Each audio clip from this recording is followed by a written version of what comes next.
Welcome back to my channel. Kung bago ka lang sa channel ko, ako nga pala si Angel. Nice to meet you. So for today, we're going to do a preparing food for tatay's lunch. So ito yung regular na ginagawa ko guys every day kapag may pasok si tatay kasi umuwi siya every lunch. So kailangan ko nang mag-prepare ng mga pagkain and then kapag dumating siya, kailangan ready na yung pagkain. So, katatapos lang namin mamalengke ni baby. And then, si baby natutulog. So, it's the best time para ihanda ko yung mga lulutuin ko para mamaya magigisa-gisa na lang ako. So, ipapakita ko sa inyo yung mga napamili ko. And then, ipapakita ko din sa inyo kung paano ko siya lutuin and paano ko siya i-prepare. So, if you're interested kung paano ko siya i-prepare and paano ko siya iluto, please keep on watching.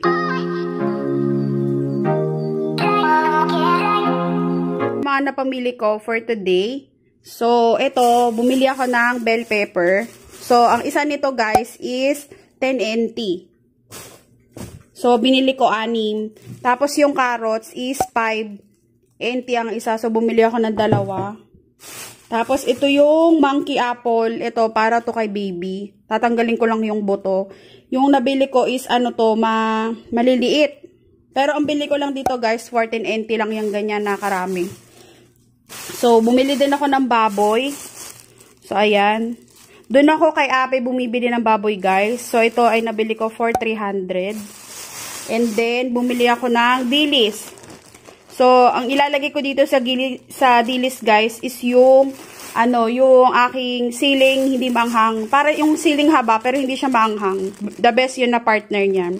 And then, itong string beans ba to or green beans. Yan. Nabili ko to guys for 50 NT. And then, itong dilis naman, yung isang balot is 100 NT. And then, bumili naman ako ng mais. So, nabili ko to ng 10 NT isa. So, bumili ako ng 6 kasi gagawin ko siya corn soup. And then, ito, yung ating pampabango. Hindi ko alam ang tawag dito guys. Yung pampabango pag nilalagay sa chipay. So, ito, nabili ko ng 10 NT. So, ilalagay ko guys kung ano yung tawag dito dyan sa kung maalala ko. So, yan lang yung guys yung mga pinamili ko. And then, magre-ready na tayo for tatay's lunch.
guys, ready na yung ating lulutuin.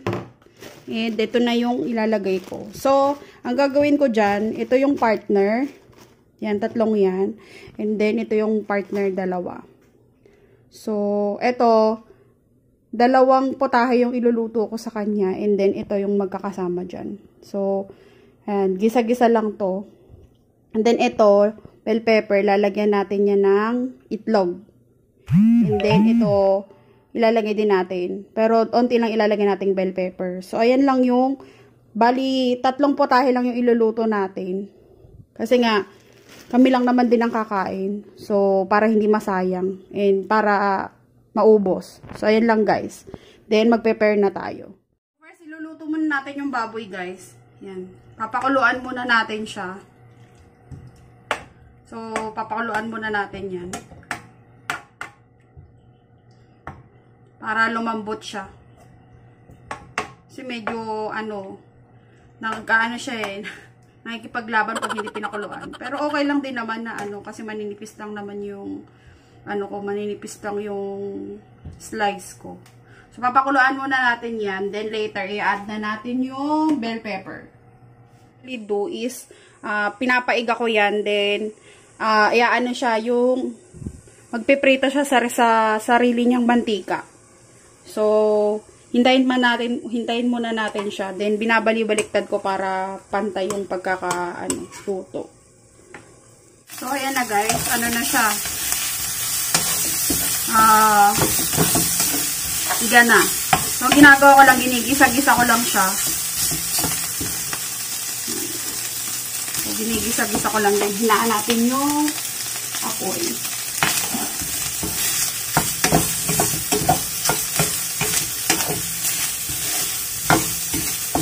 Natin ng onting mantika.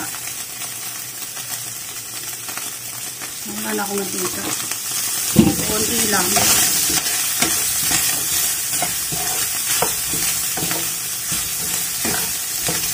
Yung parang iaano nyo siya, ipeprito nyo din. Kasi gusto ni tata yung yung medyo crunchy-crunchy yung taba. So guys.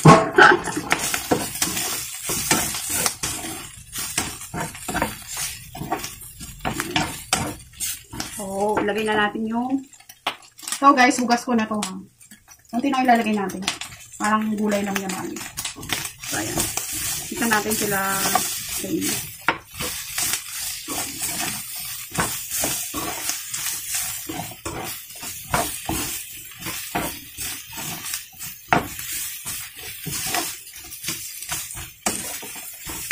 Ilagay na natin yung ating toyo. So, yung toyong gamit ko, guys, is yung ating, yan, Silver Swan. Mas masarap kasi ito, tsaka malinamnam. Ang ganito.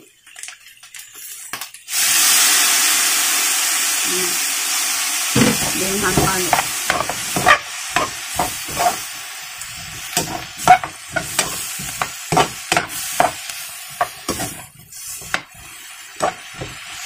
So, ganyan. And then, lalagyan natin siya ng oyster sauce. So, yung oyster sauce, guys, na gamit ko is yung ito. Vegetarian oyster sauce. So, lagyan natin ng onti. Ay, ang dami. Ayun lang. Ganyan. Then, kuha tayo ng tubig. Para hindi masunog. Kasi masusunog yung ating, lagyan natin ng onting tubig.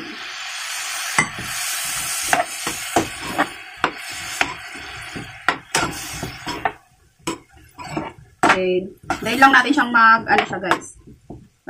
Mapadami yung aking oyster sauce.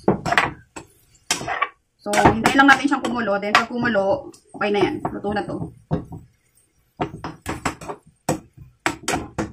Okay na yung ating first dish. So, ganyan lang guys. Ganyan lang siya kasimple. Hindi ako naglagay ng bawang kasi hindi tatayong masyadong maraming condiments.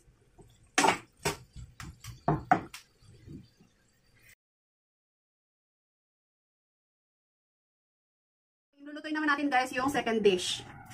So yung ating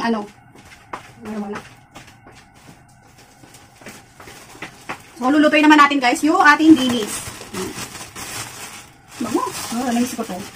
Samtagal ko na guys, hindi nakakain ito kasi wala dito yung biyanan ko and walang magluluto. So, dahil nag-crave ako, magluto tayo ng atin. So, ang ginagawa ko guys, ayan. The usually kong ginagawa is, lalagyan ko ng ganyan. Then, gigisa-gisa muna natin yan. Hindi ko nilahat yung dilis kasi madami pa. So, yung konti lang naman yung kakainin.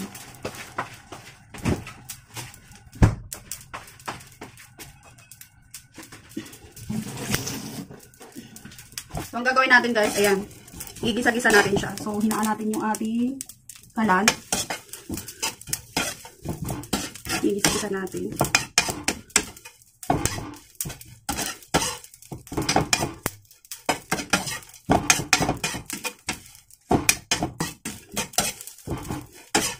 Para ano siya, yung purpose guys, kung bakit ko siya ginigisa para maluto mo siya. Gusto ko yung maluto. So, ano pa siya, hindi nalimutan ko yung tawag dito guys, yung pag nagluluto yung nanay ko. Yung tawag doon, sa kutsara ba yun? Tama ba? Comment daw nilang tama. Kung may other time pa kayo, pakisabi. So, ayan. Lalaglagan yung iba. Ayan. Feeling ko okay na to. Ay, tayo yung mga nalalaglag. Tinapon ko guys, hindi ko bilang. So, yung last bite natin ng ating mantika. Oh, buhos ako nakabili. Meron akong other option. Wait lang. So, meron ako dito guys, yung mantik. Ay, wala na pala. Yung coconut eh. Try muna natin.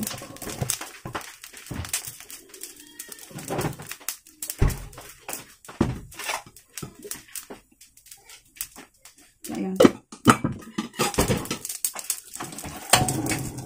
Ayan guys, ay taba ng yung pinagprituhan ng taba ng baboy. Ubusan kasi ako ng mantika. So, pagbababa pa ako, malalagpusi ako. So, yan ang ating another option. Okay lang kami nilabay. Ay, iyak na yung anak ko. So, muna natin. Tumala.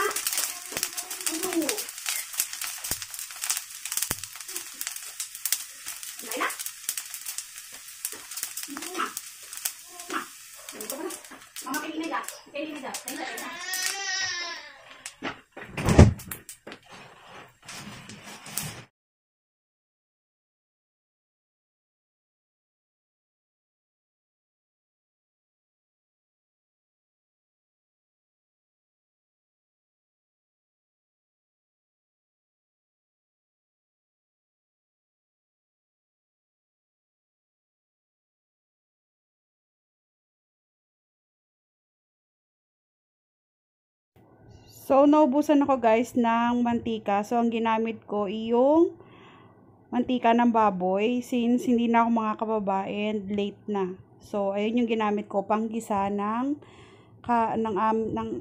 itlog at saka ng bell pepper. So, okay naman yung lasa niya guys. Wag lang sobrang dami.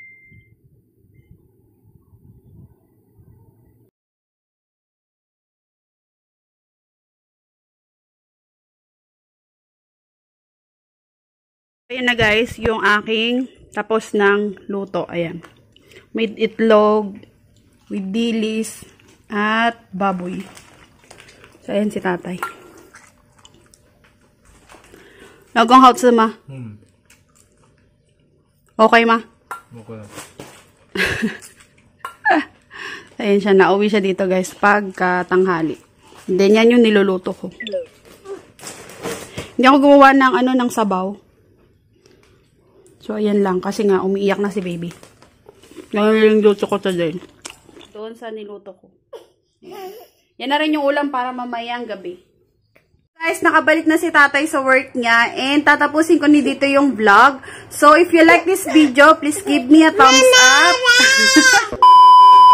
Please give me a thumbs up. And don't forget to subscribe and click the notification bell para lagi kayong updated and informed sa lahat ng videos, uploads, and vlogs ko syempre. So, kita-kita ulit tayo sa aking susunod na vlog. Bye-bye guys! Say Jen!